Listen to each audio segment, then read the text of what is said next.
All right, everybody. Today on the Working Fans podcast, we got one of the all-time greats, pro wrestler, trainer for many years. Debuted in 1960. This guy's trained Matt Stryker, Shark Boy, BJ Whitmer, many, many more. He's on the board of directors of the Cauliflower Alley Club. Ladies and gentlemen, Mr. Les Thatcher. Thank you. Hey, Dave. The man called Dave. That makes you more special than just being Dave, right? You know, there were so many Daves to borrow from like pro wrestling. I wanted to make myself stand out. So,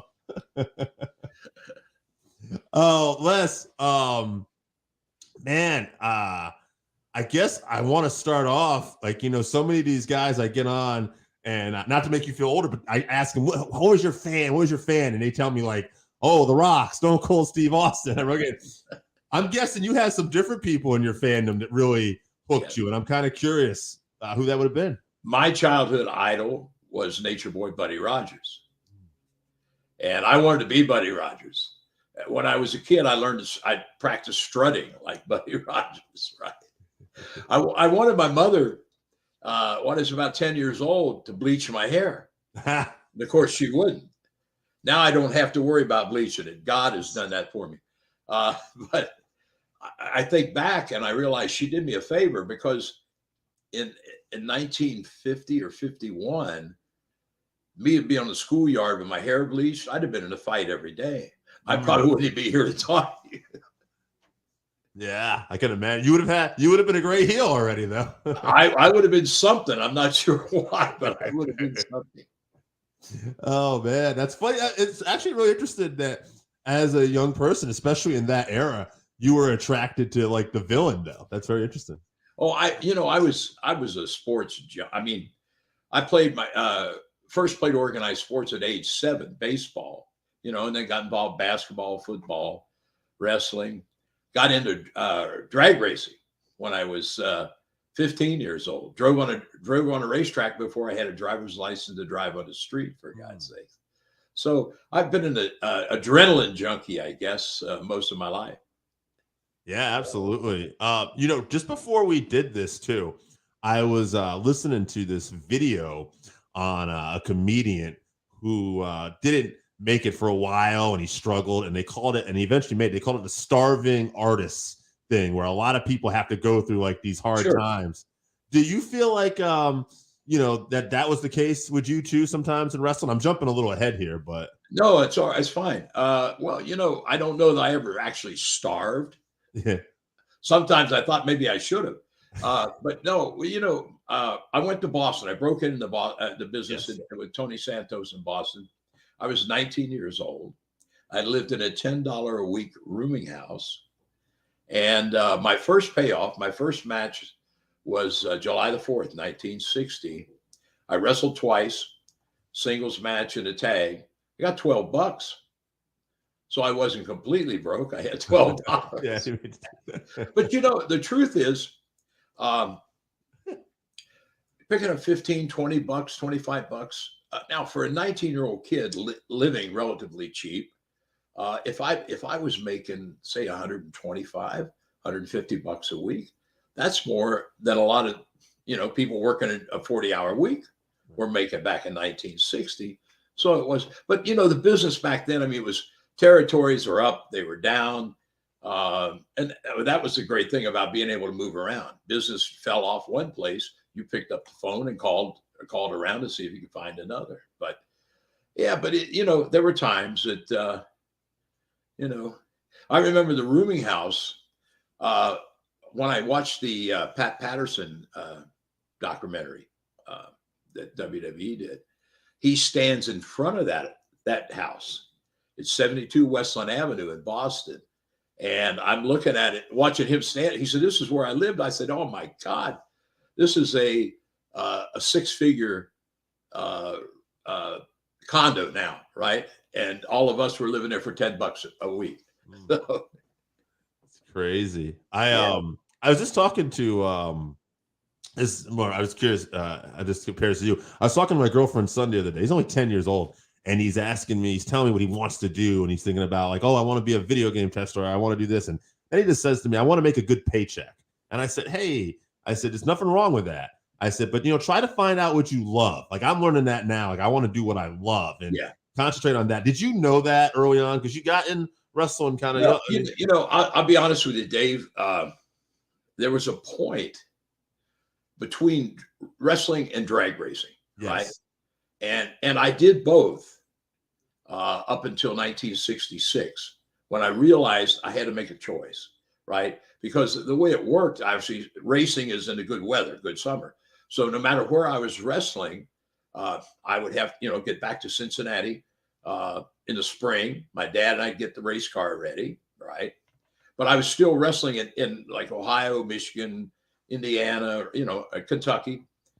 But it was, sometimes wrestle someplace on Saturday night, drive, get home at 3 a.m., get a couple hours sleep, get up, hook up the race car, get loaded. I'd climb in the back of the race car to catch a couple more hours sleep while my dad was driving it to the track.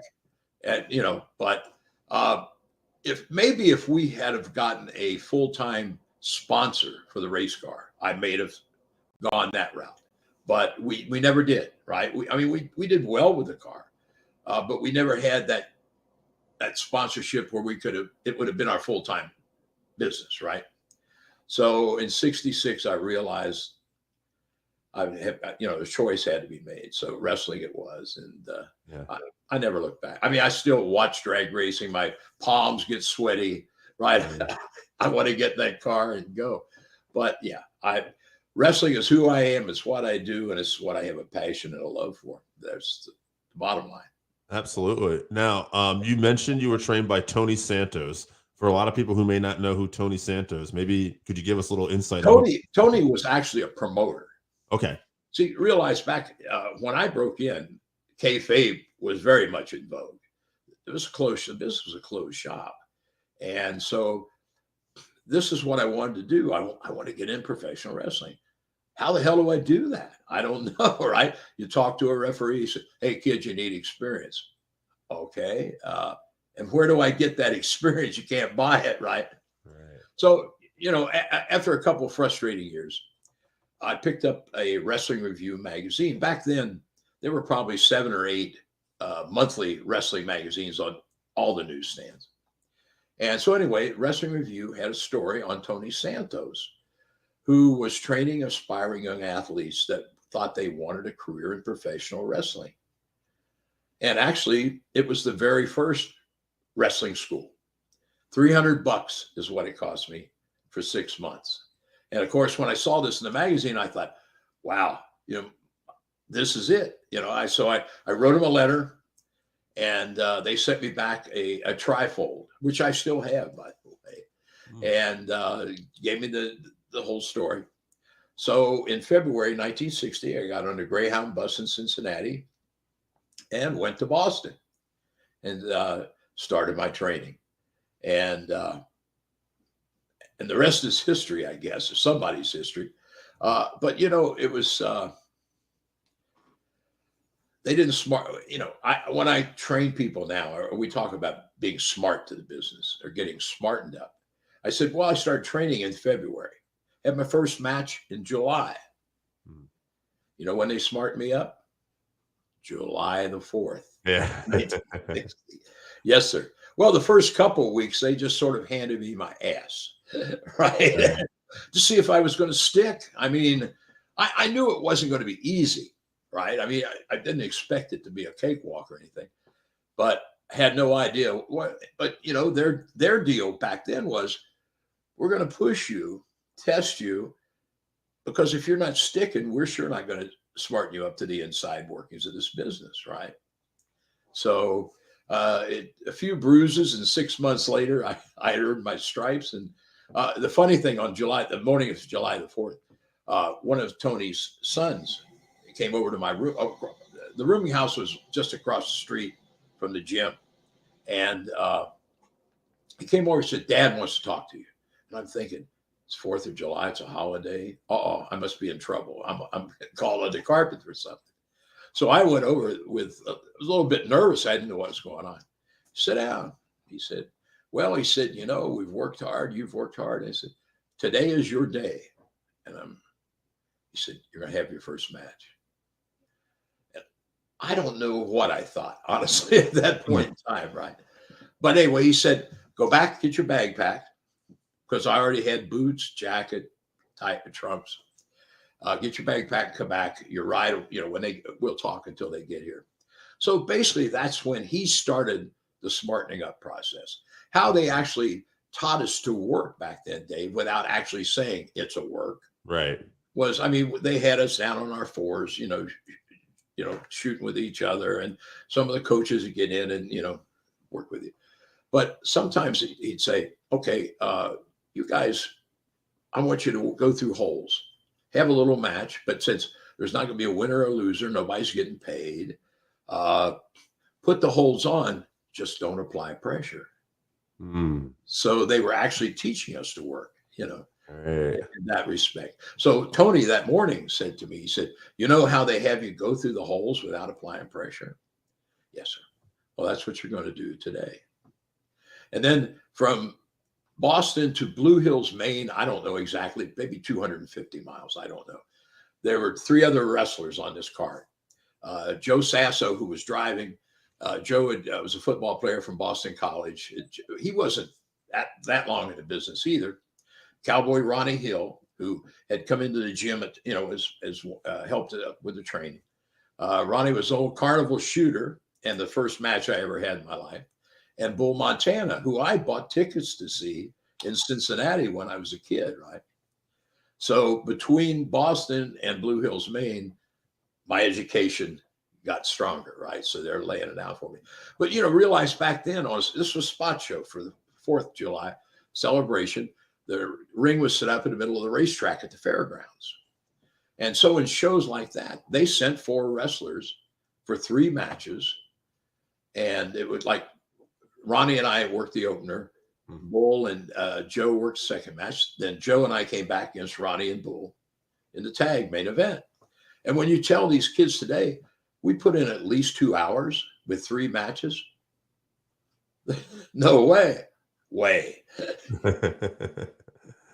Yeah, I mean, it's a completely different era. I mean, even growing up as a fan, I look back at stuff from so my time period was more the 80s, early 80s and Right. stuff. But it's very interesting to see how much the business has just changed, and good or bad. There's both, right? But it's really interesting, I think, too. But there are still some great, credible matches that you can take from any era, and you must have seen the Dragon and the Cowboy. I've seen the Dragon play. Yes. Jim and Page. That was one of the best matches I've seen in a while. The first one was the best one, I thought, of the 2. The second one, too many headbutts. I want to ask you, well, you just made me think, who were some guys that as you got into the business, you felt you really learned from? Wow. How many hours do you have? Let's take a couple. The funny thing is they talk about how tough the old timers were. And take my word for it, it's all true. But how they say, well, hurt this kid so he doesn't go on and take my spot. I had a lot of veterans that were so helpful. So helpful. I don't know if you can see the poster over my head behind me. You see Patterson yep. versus Les Milady. That's me. Milady is my real last name. Okay. Wow. And that was in 1961. So some of these, they were in that rooming house. So Ronnie Dupree, Terry Garvin, Don Kindred, who was wrestled as Black Magic. These guys were veterans. I mean, at least 5-6 years in the business and had worked various territories. So we had like our little family, there in the rooming house. And then Pat, when he came into the territory, lived there as well. And so there were so many guys that were so extremely helpful. I think that the point when you hear about the old guy that, the veteran kicking the hell out of it's because the young guy has got his ass on his shoulders and is, trying to be something he's not. And that's, if I never learned anything else quickly, it was respect for the wrestling business, because them older guys sitting around me here, they'll teach me if I don't want to listen. Right? We can do it physically, or we can do it verbally. I prefer verbally. Yeah, that's a better way to learn. We just had on Al Snow recently, and he made a comment. I'd be curious what you think. He said, when talking about how he broke into business, he said, even to this day, he said, if I do something wrong, it will go back to my trainer. He said they will mention it to him, and if they don't like what they hear, I have to have an answer for him. And I thought, man, that's an interesting thing. I'm guessing it was similar too. Yeah, it really is. Yeah, Al is a hell of a trainer. You know, he's an Ohio boy too. He's a Buckeye like me. But it does. It really does. I still, well, Nigel McGuinness started with me, right? And we worked together, booking a year-long tournament in Los Angeles back in 2012 and 13, which solidified the relationship so much. But the amazing thing, I think, for a trainer, or at least for me, with Nigel, out there, especially in LA, working those, in a promotional manner, behind the scenes, I'm watching him and I'm thinking, that's me. I mean, my words are coming out of his mouth. It's the stuff. Or if something went wrong and he's, getting pissed off. And first couple of times that happened, he said, "What are you laughing?" I said, "I don't have to get upset anymore. You're doing it for me." I said, "You're out less Thatchering, less Thatcher." But when you see that and you realize something you have done has actually made a difference, you got to be proud of that. You really do. Yeah, that's something you can take in any line of work if anybody's listening to this too. I mean, right. That's awesome. I want to throw a couple of names at you. There's three of them because we could go all day because so many different wrestlers and learn. But there are three guys I was interested in hearing your perspective on. One of them was, you already mentioned him a little bit, Patterson. Hell of a worker.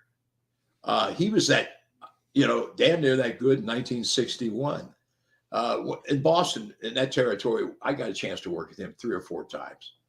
But amazing, and a great finish man. Yeah. Great on story, how to build a great finish. Hell of a sense of humor. I mean, he was a real character. He really was. Pat, wow. And a lot of the guys from back then were multitasking anyway, right? Before that phrase ever became popular. Well, him, besides wrestling, helping with booking, managed behind it. You mentioned, broadcasting, booking, that sort of thing. That kept you alive. I mean, it added longevity to your business. But Pat was a brilliant mind, but a good guy to, when he and his significant other met, that was in Boston, Louis, who they lived together. And in fact, they were at my first wedding, Louis and Pat. Yeah. That was in November of 61. But Pat's tremendous talent. I have a picture somewhere that when I had HWA, working developmental, a lot of the guys from the office in Stanford would come through. When Pat came through, the poster behind me, they had me stand on one side, him on the other, and us pointed our names, right? And I've got a picture of that somewhere. So great memories. Yeah. I'm poor, but I got great memories. Well, you can be rich in many ways, People say, what, like, you introduced me, somebody will introduce me, say, did this. It's not everything in the business. I said, everything to get rich. And it's probably a little late to start on that now, I think. Louis, how well did you know his partner Louis? You don't hear a lot about Louis. Like they were together forever. Not just initially, right? Before I left Boston. Nice guy, really nice guy, intelligent. A little funny story to show how he bought Pat a dog. Now realize we lived in a rooming house, not a 12-room, not 2 rooms, but a rooming house, right? So Pat tried, but then the landlord found out, and so Louis had to take the dog back to his house. Pat couldn't keep him any longer. But that's an amazing relationship too for those two guys. That really, really was. For that time period too, and the longevity to be together forever, like God bless them. Well, my education in different types of people actually realized I naive Midwestern kid, right? And in Boston with all the arts and the music, and so gay is not an uncommon occurrence, right? So that was sort of an education in a way too. Who are these people? Right. Now I said throw two more names at you. One other one.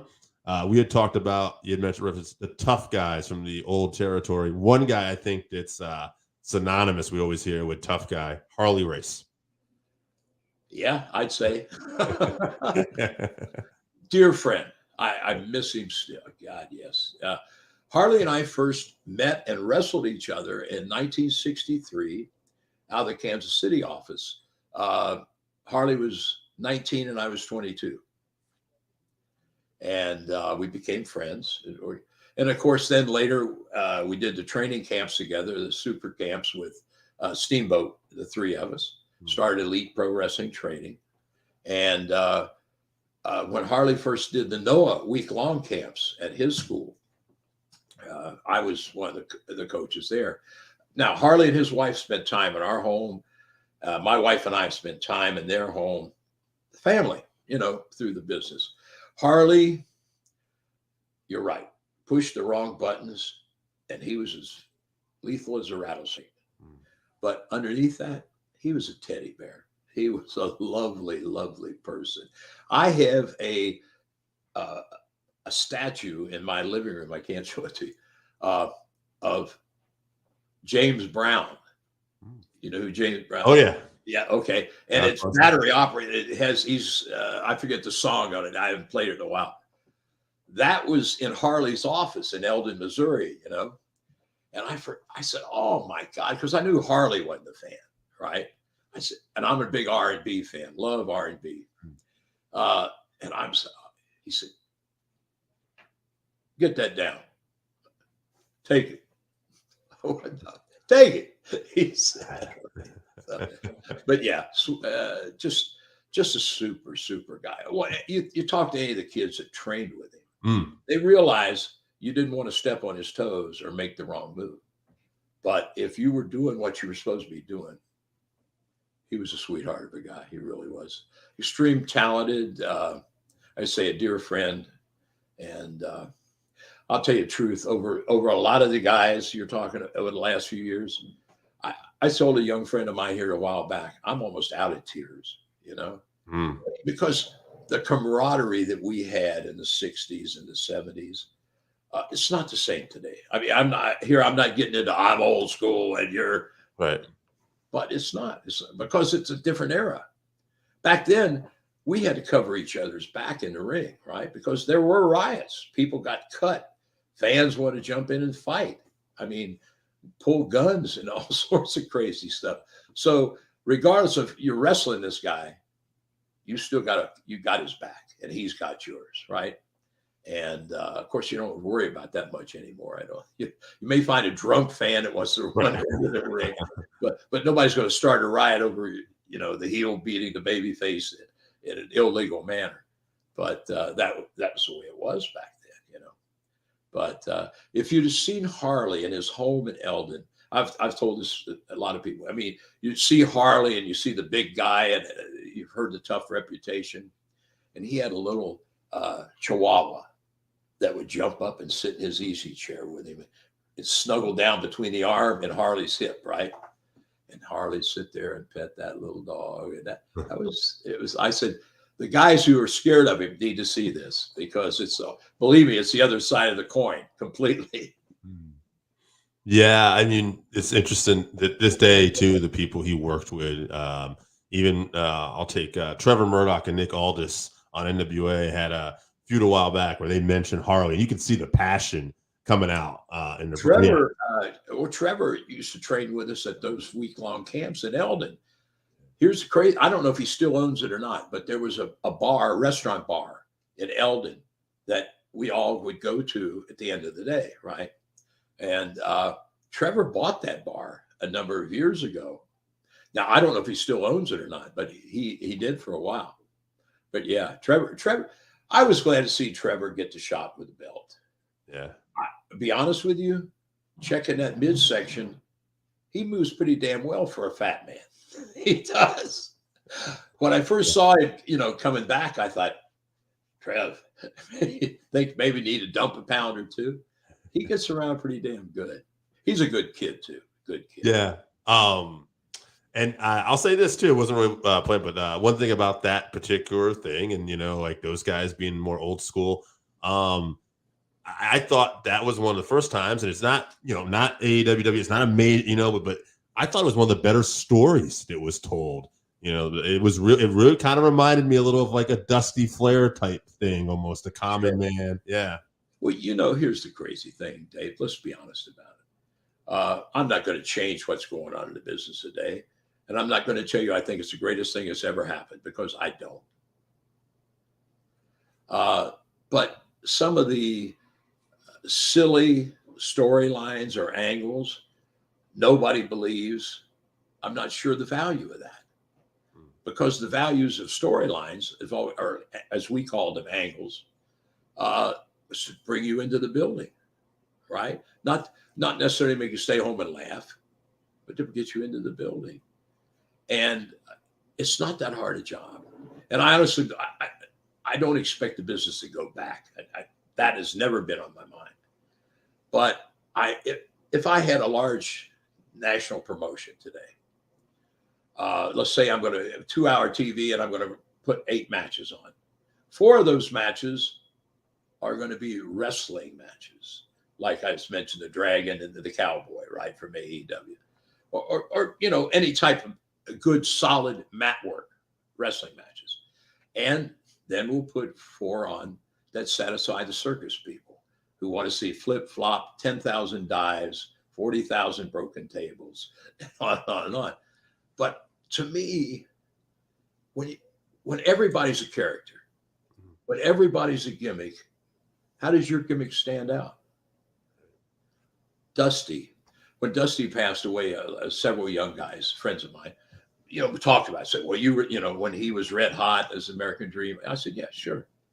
I said, one of the things you probably don't stop to think about that made him was he was the only Dusty Rhodes. There weren't 10,000 of him. Everybody wasn't a gimmick. I know now some people say, oh, you were a professional wrestler. And I say, yeah. What was your gimmick? I was a wrestler. And they looked at you like, what are you talking about, right? But that's my problem with today. It's too much of everything. So nothing is special. If you're the champion and you defend the title every week, what makes that special? Yeah. Or if the belt changes hands every other week, it's no big deal either, right? When you watch WWE and everybody that comes out, this guy was 10 times this champion. This guy was 3 times this champ and 2 times that champ. Where's the balance? There, where's the high and the low? There is. Yeah. We're running along. We're flatlining. Absolutely, Les. I'll tell you too, just to draw a comparison. As a fan, I remember growing up as a kid, like I said in the '80s. I used to, and it was so good, but I didn't realize it. I was like, oh, why are these big matches on these house shows? Why can't I just go see them? But that was the trick, right? Now that would make you want to go. Or when it was rarely on TV, or we got a special, now you loved it. And some of the storylines now are so unbelievable, right? And I just roll my eyes and say, whatever, right? It's just, well, I thought funny. I'm sure you check all the headlines and read about all that's going on. That Nick Khan said that Vince, the reason they were cleaning house and changing things, especially in NXT, was Vince thought it was time to sit at the adult table. I thought, how about putting some adult content in your program, and then maybe you've earned your spot at the adult table, And again, we had some comedy, but it was accidental. Nobody set out to be funny, you know. Cornette went to swing the racket at somebody. They ducked and he tripped and fell. And he'd been pissed off and people, but he didn't take a pratfall. It wasn't Chevy Chase on Saturday Night Live, for God's sakes, right? That's the difference. There's a fine line, Dave, between believability and bullshit. And the problem is that we've always crossed it at some point, but jump back at. Yeah. Today they cross it and stay on the other side, hang out over there, buy lunch, and hang a house number out, right? And get their mail there. I'm not interested. Thank you. Right. Yeah, because I it makes so perfect sense when you're saying too, because I mean, like any great storytelling, the idea, whether it's a book, a movie, same as pro wrestling, you got to suspend disbelief. And how can you suspend disbelief if these stories are so unbelievable? Absolutely, sure. And it can be done today. Actually, easier probably now because of so much of the nonsensical, horrible comedy is that, well, I'll give you an example. This can't happen, obviously, now. Or it could, I guess. But example I used a couple of years ago to people. I said, you want to make people start talking. And how we got on this subject is, you remember when Lesnar opened Randy Orton up? Yep. Was it accidental? Was it a shoot? Right. Nobody knew, but it creates a hell of a interest, right? Everybody's talking about it. Why? Because it was out of the norm, right? Yeah, so my story, let's say two heels are beating the hell out of a baby face in the ring. John Cena is going to make the save, but he's going to be in street clothes and no music. Now, after almost 62 years, I will guarantee you that a few people in that building and people at home in different places are going to think, that's not part of the show. There's no music. And John didn't have his shorts on, right? And his whole gimmick. You've got him talking. If you go with that, but we got to step over it, right? Right. It's almost like now, it's like, listen, Dave, I want you to watch my show. I don't want you to believe a damn thing. Okay. Right. It's all bullshit. It's all comedy. Have a good time. We went on that. We went down this rabbit hole. But I do want to ask. There was one other guy I want to ask you about, and you actually had referenced him a little bit too. So before I forget, we have a lot of listeners who are a big fan of this guy. Given the time period, Ricky the Dragon Steamboat. What a superhuman being. Yes, and several people have said it. I'll say it. Probably the best damn baby face I've ever seen in almost 62 years. If you tried to make him a heel, somebody should have shot the booker that did that. And Ricky's a dear friend too. He and Harley and I put out a training manual, which is out of print now, but I think you can get it on eBay. Amazon used to have it, called it's the Pro Wrestler's Workout and Instructional Guide. The foreword by Jim Ross and Alex Marvez helped put the whole thing together. But Ricky and Harley and I had a great time doing training together. But I've known Ricky since, he first came into the Carolinas, right? Just just getting his feet wet. And Lord, did he get them wet? But you know what? Ricky doesn't know how good Ricky is. He's very unassuming. He truly is. If you remember when he and Jericho had the match on a Monday night, but a funny quick aside about that. Jericho and Benoit were the first main event at my first Pillman Memorial show, right? And I invited Chris to come back the second year. Benoit did. Jericho had to go on the Bruise Cruise or whatever the hell WCW was doing at the time. But in our phone, because he called me and told me, he said, I can't make. He said, and it makes me mad. I said, why? He said, because Steamboat's going to be there. That was the first year Ricky came. He said, Steamboat's going to be there, and I'm a big mark for Steamboat. So that night, then they had that match, and I'm sitting at home watching it. I'm thinking, Jericho's in seventh heaven now. He's marking out for the guy he's in the ring with, right? But after that match, it was a good match, right?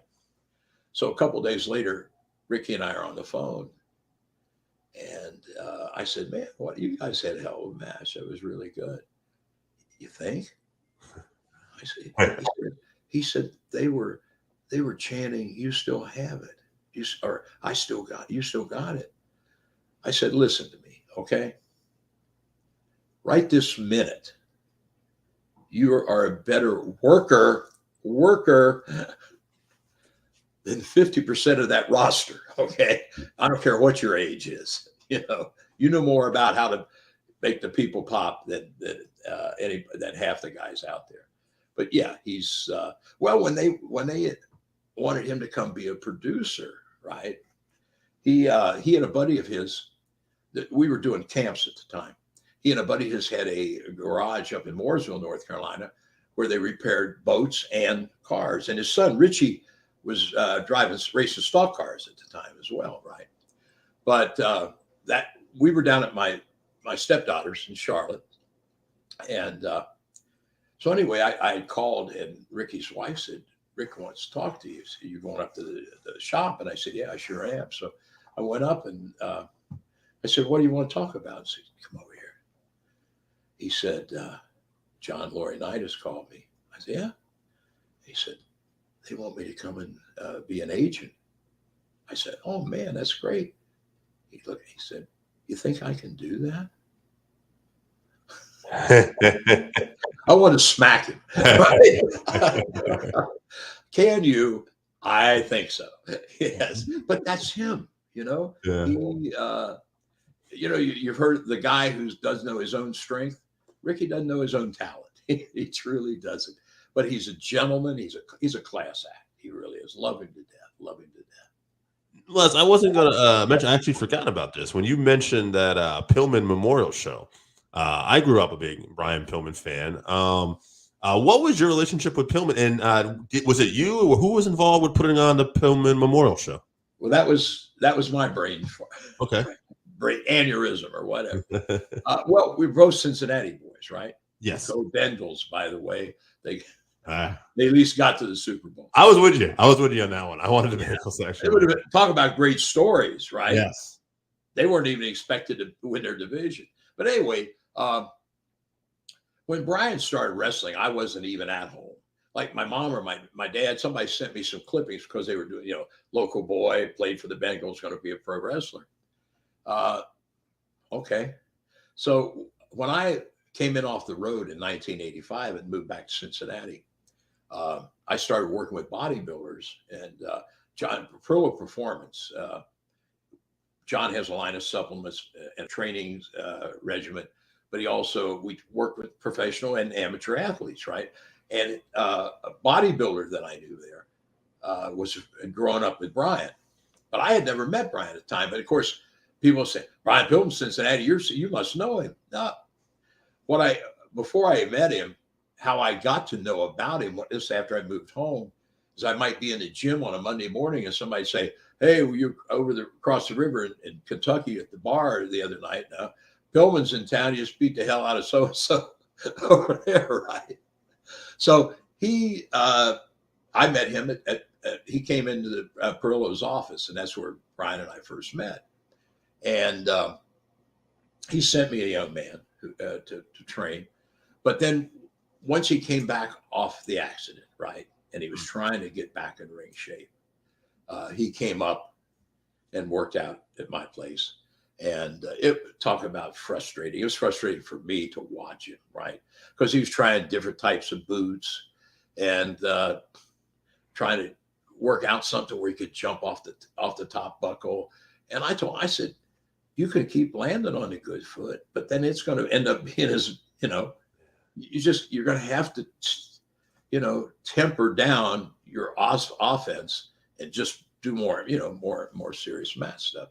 So we didn't get to be the closest of friends, but I certainly understood his desire, his passion for the business, and his frustration. And at his age, it might be almost over, right? So The night he died, we were a bunch of the kids that I was training were at my house, and the young man that he had sent me was there, and just they announced Brian's passing on the phone. The young kid that he had sent to me had just gotten off the phone with Melanie, with Brian's wife, and telling him about it. So we just started thinking about it. It was nobody ever thought it would be as big as it was. Nobody ever thought it'd be 4 shows, right? Hey, let's run a little keyword little benefit show, memorial show for Brian's family. Okay. So what started out as a little show grew into a monster. When it first, we got Benoit and Jericho were main event for the first show. We used a lot of our, local guys out of OVW and HWA, because Danny and Jimmy and I were buddies anyway, regardless if we were tied together. And the first show was in Brian's junior high school gym in Norwood, Ohio. We turned away 400 or 500 people. I mean, we never expect in a drizzle, right? People are lined up outside to get in. We had 4 of the wrestlers that for the VIP pass, you got a Polaroid with them, right? It was Al Snow, Benoit, Jericho, Chris Candido, Snow, and Sonny, 6 people. And we had so many that they stayed after the matches were over to finish up getting the pictures taken, right? And I had no idea it was going to be as big as it was. And I was dead tired the next day. And I'm sitting at my desk at the gym and thinking, can we do this again and make it a little bit better? Yeah, we can do that. So 3 more years, 3 more Pillman shows. And they grew so, I mean, my God, have you seen the Pillman anthology, the 20th anniversary?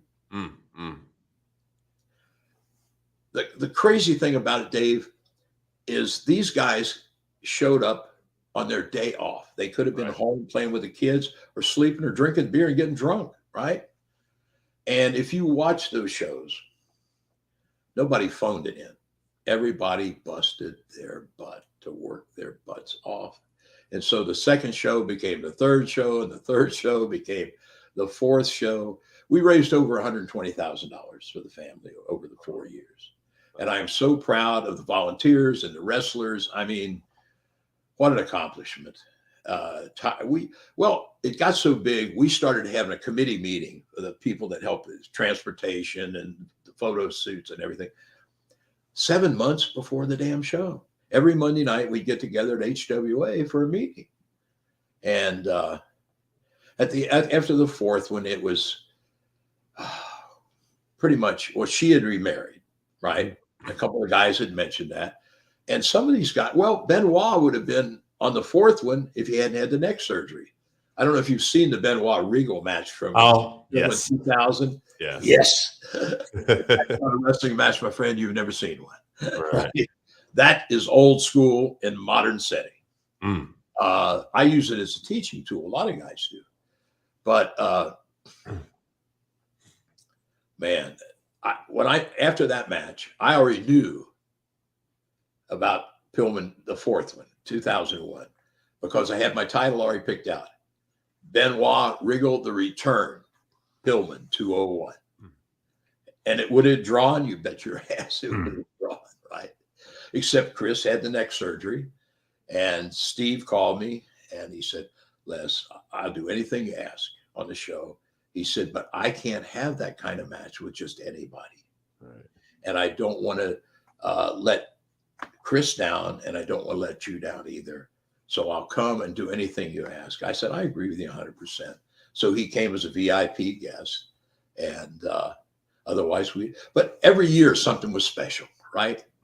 The first year, just the show itself was so crazy special. The second year was Mark Curtis's last time out. Can I tell you that story real quick? Absolutely. Probably maybe 4 weeks before that Pillman, the second Pillman, I'm running training school, a training class, and somebody comes in and says, Mark Curtis's wife's on the phone. He needs to talk to you. Of course, he had stomach cancer, and they had a port in him, or feeding through the port. So I went to answer the phone, and Pam says, I wanted you to know we're taking him to the hospital. His weight's dropping too fast. We want them to do something. But he wanted me to call you and say, when you heard this, he will be at the Pillman Show, right? And I hear him in the background yelling, tell him I'm going to be there. Tell him I'm not missing that Pillman Show. And I said, tell him to shut up, go to the hospital and get well, right? So day of the show, we had planned for him to make referee the main event. The main event was going to be Conan and Ray Mysterio against Benoit and Malenko, right? So I was afraid maybe that'd be too taxing on him, right? Because of his illness. So Terry Taylor was wrestling, who was it? Oh, Tom Pritchard, Dr. Tom. So I said, Brian, do this match, right? This will be a little easier on you. So he did. So I was doing my own ring announcing that year. So I'm out for the main event, and I'm waiting for a referee, and the one that comes to the door, guess who? Right. And so he gets in the ring, and I said, I thought you weren't going to do it. Les, I want to do this. I said, do you think you can get it? Can you get through this? He said, yeah. He said, are you going to watch the match from ringside? I said, yeah. Well, if I can't make it, you can carry me to the back, can't you? Wow. Talk about somebody that was a great human being, Mark Curtis. Loved that man so much and miss him. But that was so special about that show, right? And then, of course, the Regal Benoit match in the third show. The fourth show, Dean Malenko announces his retirement, right? So there was just something about those shows that were extra, But you realize, too, that if you wanted to see ECW, WCW, and WWF all in one building in the same night, you had to come to my show. And I was proud of that, too, Dave, because I figured those companies trusted me to give everybody, equal billing and not try to, push somebody to the front and push somebody to the back. But yeah, that was a great thing about those shows. It really was. My producer is in the comments. He's loving this interview, and he actually wants me to ask this question. It gets asked a lot. What are your top Mount Rushmore for wrestling minds? Wow, I have known so many great. Right. I don't know. That's. I know you're only supposed to put four heads on Mount Rushmore. There's probably a ton. We're gonna have to find a big Mount Rushmore for all these. Probably one of my mentors, and to me, one of the greatest bookers I've ever known was Leo Garibaldi. Amazing. George Scott was a great booker. Eddie Graham, magnificent, and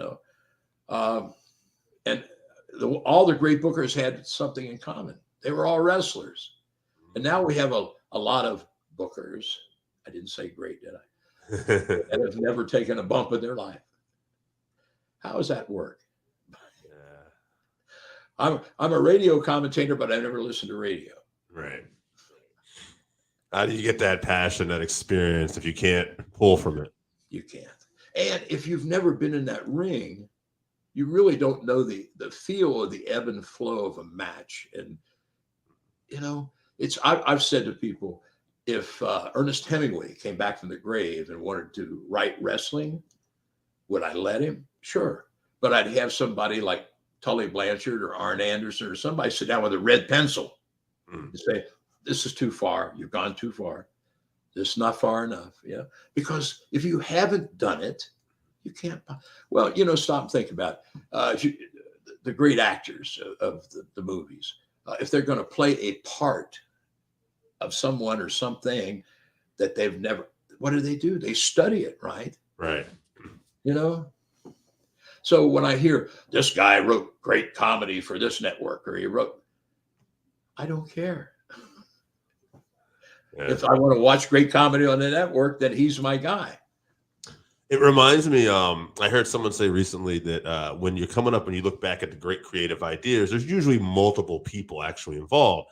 Meaning, like to your point, I think, sure, you can contribute, but you better have someone who actually did it in there as well. Great bookers, yes. Well, let's say you and I are having a match, right? And the booker's sitting down with us, right? He's going to say, here's what I figure, guys, and here's what I got to look for the finish. Dave, what do you think? And you may throw out a little something, and then I'll say, and I'll throw out a little something, right? He may use both our somethings. He may use neither one, or it may give him an idea to change something yet that none of us have come up with, right? Yeah, well, and that's one of the problems that I have, because to me, if I have a roster of 30 people, I want all of them to be creative or to be able to contribute if they're asked to, right? And so I don't want someone coming up to me and saying, hey, you're going to be a lawyer. What? I don't know.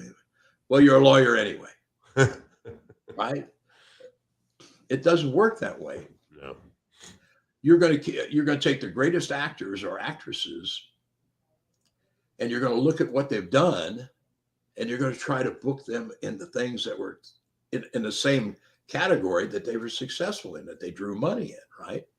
You're not just going to say, well, she's got a pretty face, I'll put her in this. Well, she's never been in that. It doesn't matter. That's where I want her. No, it's and I don't mean to sound like, well, old school. It's not that. Everything evolves. Right.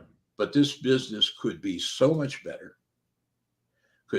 Because they're not drawing everyone in. And if they think they are, they're smoking better stuff than anybody. I just heard someone say that too. Might have been Eric Bischoff or something. But he's talking about like that's the one thing that he wishes. That we always look for ideas how to draw in a new audience or more audience. He says, I don't feel like that's happening. You don't see an actual new audience. I don't either. Yeah. You want to talk about a current great mind, a guy that so many people hate. You tell me the name. I'm thinking Jim Cornette, but I don't know if he's current, but he's a guy that popped in my head. Okay. As soon as you said, hey, I'm like, when people say that, I said, let me say this. I understand you don't like the way Jim presents his opinion, but no matter how he presents the opinion, pay attention to the opinion, because 90% of the time, Jimmy is spot on. To me, that is one of the most brilliant minds in this business that's still above ground. Yeah. And they don't like what he said. I understand why they don't like what he said, because he's right. None of us like to know we're wrong, especially when we know it, right? Yeah, I mean, it's interesting too. I mean, I know he recently, not Jim Crow, but another mind, Jim Ross recently went through some stuff, and he's getting a lot of support. But before that, I remember he was getting some people online and were mad at him because maybe he mispronounced the name or something. I'm like, this is one of the greatest announcers of all time. Like I tuned in as a kid. I found Mid-South Wrestling. It popped up. I was living in New Jersey, and I'm like, what is this? And it was Jim Ross was one of those key guys that drew me in because of his passion. Yeah, I agree with you. Well, now you asked for your producer asked for a Mount Rushmore. Yeah, I can give you what I think is my Mount Rushmore for announcer. Sure. I don't call them announcers, commentators. Announcer is the guy that gets in the ring. Okay. And I have been blessed to work with a Mount Rushmore of wrestling commentators.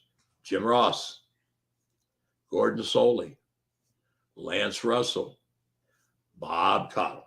There you go. Thank you very much. If that's not Mount Rushmore, I don't know where the hell it's at. and another guy who's not real famous, but is a talented commentator is Charlie Platt, who did Southeastern out of Dothan, Alabama for years. He just never was in a big market, but I worked with Charlie down there some. But yeah, working with those four guys that I mentioned, people say, how was it? I said, easy. Yeah. And I learned a lot. That's the thing in this business. You should never stop learning.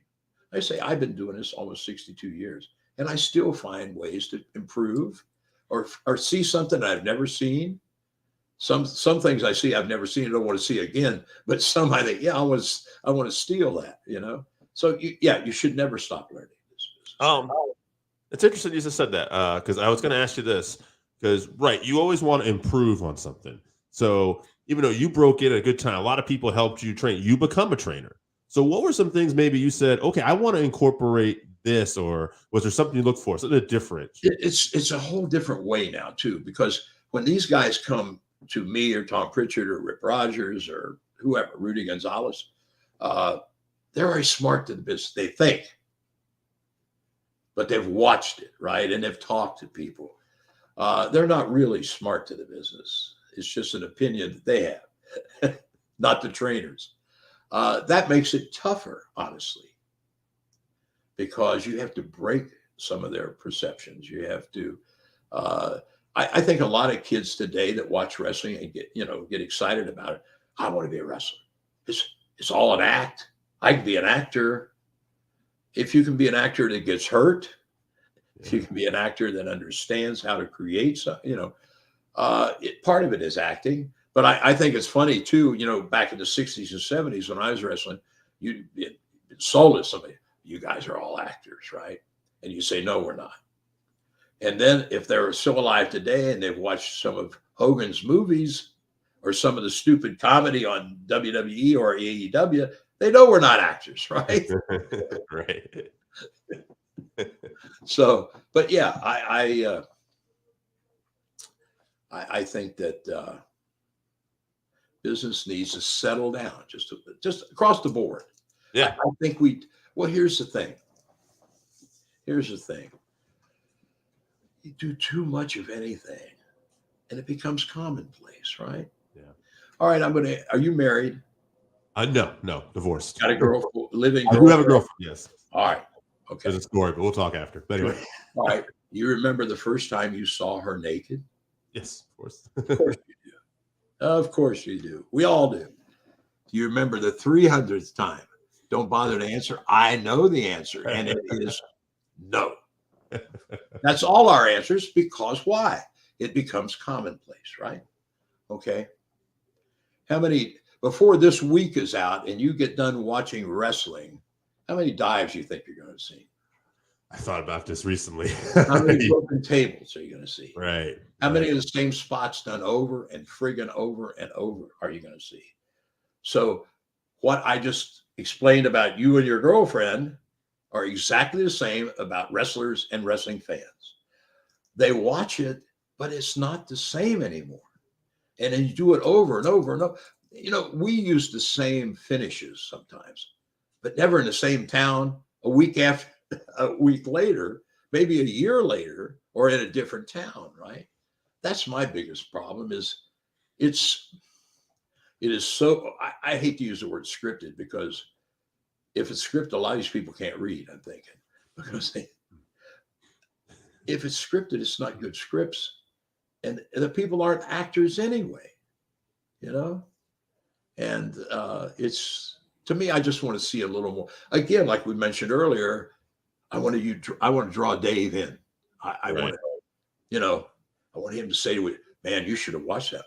I'm not sure he didn't really kick his, I think it touched on something. I'm gonna give you a couple more questions, but I just want to say this. I think you touched on something. It's not even just pro wrestling either anymore. Like, I think oversaturation, and like how many times Netflix just releases something out, everybody binge watches, and I'm gonna do this, and it's created this market. And it's funny because I watched something completely out of wrestling recently on Disney Plus. They had like The Mandalorian. You watch this show, but they were releasing it every week, one episode. And I like that because maybe it's the pro wrestling.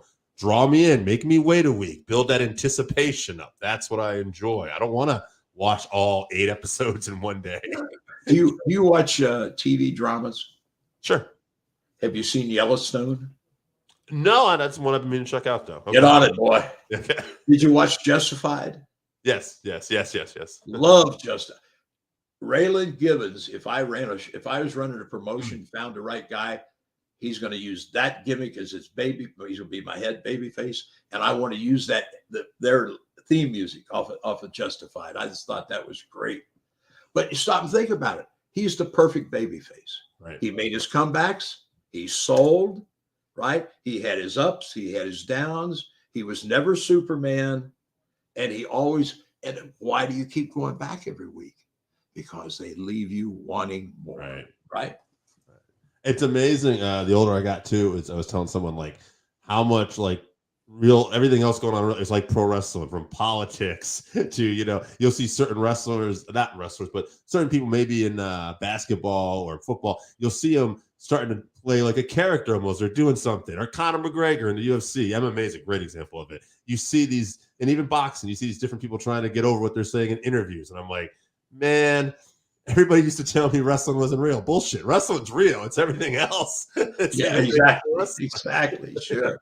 But you're right. It's, the great promos of our era. If Wahoo McDaniel grabbed that microphone and said, next Friday night, I'm going to kick Dave's ass, the people watching went to the bank with that. Right. Because they knew who he was.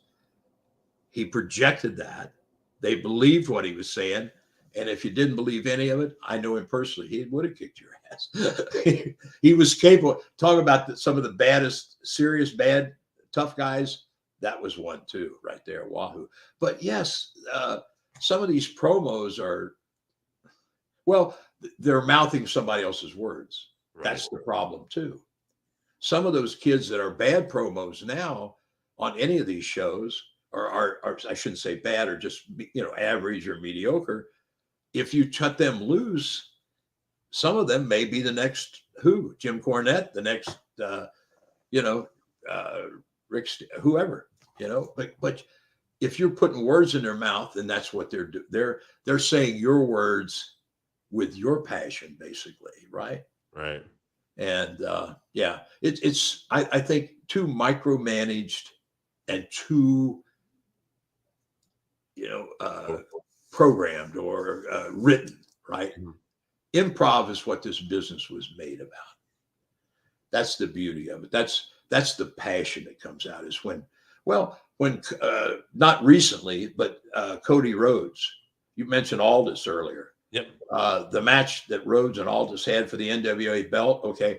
I said that match in Chicago. Yeah. I don't care who else was on the card. It was insignificant. When they went to the ring, the match was already over before the bell rang to start it. Why? Because these two guys did serious promos talking about the other guy's weaknesses, how I want the belt. Cody's talking about the history with his dad. All this is saying that, but they're not doing any stupid crap, right? Or any goofiness, right? They did wrestling promos for a wrestling match. Isn't that clever? Mm-hmm. It's almost like, where'd they think that up at, right? But that's my point. You bought it. I bought it. Yeah. Now, I don't think Cody is the greatest technical wrestler. He's a solid worker. He's not a great worker. But his promos get his little butt over. They do. Mm-hmm. And it's a different promo from his dad, but still the sincerity of those promos, Absolutely. All right, two more things, and I want to just ask you. One of them is you received the Art Abrams Lifetime Achievement Award. Yes, sir. Tell everybody a little bit about Art Abrams and what this award meant to you. I never met Art Abrams. Art was, excuse me. Art was one of the original officers of Cauliflower Alley. Okay. And that's who the award is named after. It meant a lot. Other people that I can't give you everybody's name, but if I say Danny Hodge has that award, sure. So that means I've got it too. Okay, that's all I need to hear. If I've got something Danny's got, I'm good. But another legitimate badass too, by the way. But he talked to you like your grandpa, right? Dave, how you doing? Right? He was the sweetest assassin that I've ever met in my life. That's awesome. Well, Les, we've been a little over an hour. We took up some good time. I appreciate it. Why don't we wrap this up by just telling people, is there anything that you want to tell people you have coming up, or anything? Let me give you my address and send me money. How's that? Well, I'm around this part of I'm available for weekend training camps or one-day seminars. They can reach me lesthatcher28@gmail.com if they're interested. I'll send them out all the information. And I have we have 3 sets of videos out with Joe Dombrowski and myself. The Lost Developmental Tapes, that's Memories from the Heartland, part number 1, number 2, both are 2 DVD sets, over 6 hours of content, of matches. And realize HWA, we had Rosie, Umaga, Shannon Moore, Charlie Haas. I mean, Haku, we had a crew of guys. And those, and also we have out a 4-disc set. We talked about the Pillman shows, the 20th anniversary of Pillman Anthology. It's got all 4 shows complete with extras, interviews, the auctions that were at those shows and so forth. 15 hours of content with interviews from some of the guys that took part. Brian Jr. and I do a little bit at the beginning. And on all 3 of the sets that I'm talking about, Joe and I do voiceover and give more background, right? Joe does more like the play-by-play, and I'll throw in some of the stories from the background that you don't see. You can get those at joe-dombrowski.com, ProWrestlingLibrary.com, or PillmanShow.com. Check them out. And I'm very proud of all those. But yeah. And hey, I've had fun. Are we done already? Yeah, we go about an hour, but I'll tell you what, Les, honestly, I feel like we have plenty more we could talk about in the future. So, I won't burden you like every week, but maybe a couple months down the line. Listen, I've enjoyed it, Dave, and let's do it again. Absolutely. Thank you. There might be something else I'd rather talk about, but I don't know.